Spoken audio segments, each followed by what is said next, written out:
ओम विष्णवे नमः. कामिका एकादशी विशेष श्री विष्णुस्तुती.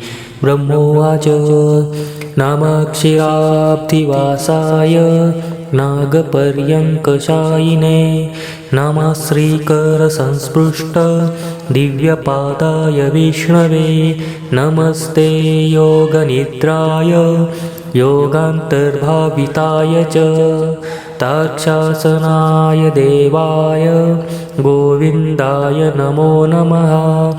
नमाक्षिराब्धिकल्लोल स्पृष्टमात्राय शागिने नमो रविन्दपादाय पद्मनाभाय विष्णवे भक्तार्चितसुपादाय नमो योगप्रियाय वै शुभांगाय सुनेत्राय माधवाय नमो नमः.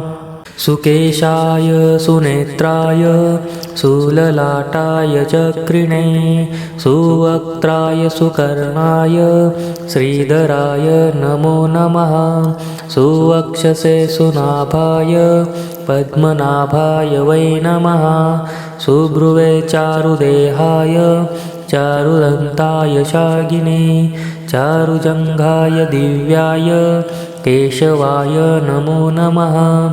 सुनखाय सुशान्ताय सुविद्याय गदाभृते धर्मप्रियाय देवाय वामनाय नमो नमः. असुरघ्नाय चोग्राय रक्षोघ्नाय नमो नमः. देवानामार्तिनाशाय भीमकर्मकृते नमः.